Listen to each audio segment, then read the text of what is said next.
Sa pinakahuling PBA season na 50 Philippine Cup Semifinal Series ng Barangay Ginebra at SMB, natalo ang Ginebra at nauwi ulit sa pagpasalansan ng kalamangan ni San Miguel Beerman, lalo na sa pinakahuling laro base sa official game report.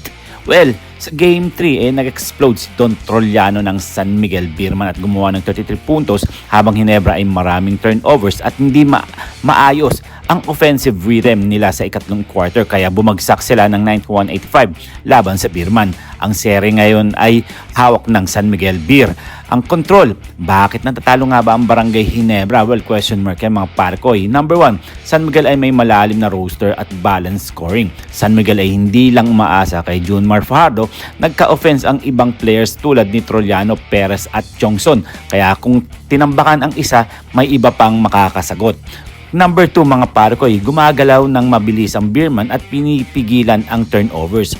Lumabas sa stats na nagkaroon ng Ginebra ng maraming turnovers sa pangatlong quarter na nagbigay open shots at transition points kay San Miguel.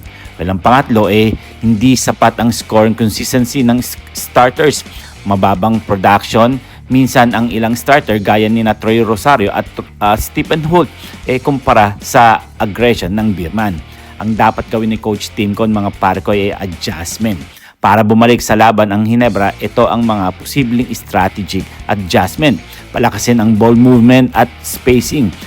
Hindi pwedeng makaisa lang ang scoring. Dapat mas active ang ball movement para hindi maging predictable ang offense.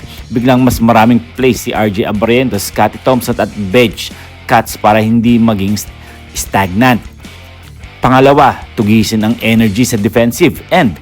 Ang San Miguel ay nag-capitalize dahil sa turnovers at transition offense. Mas agresibong on-ball, pressure at rotations ang kailangan. Pati boxing out sa rebounds. Pangatlo, mas aktibong paggamit ng bench. Sa Game 1, ang bench ng Ginebra ay malaking factor sa win nila ng 54 bench points. Kung gagamitin uli ng tama si Rob Koo, Norbert Torres at iba pa ay makakawala sila ng pressure or sa starters. Ang pang-apat mga parkoy, i-maximize ang shot selection. Hindi lang inside scoring, dapat mag-open up ng 3-point opportunities lalo na kung hindi consistent ang mid-range shots.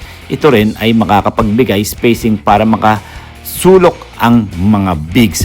Well mga parkoy, marami pa akong gustong ipalawanag dito pero kayo, ano ang inyong masasabi dito? Dahil buod na payo para kay Coach Tim Con, eto pananaw ko lang to, ang mga tempong control, ang wag hayaang manguna ang San Miguel Beerman sa speed at transition.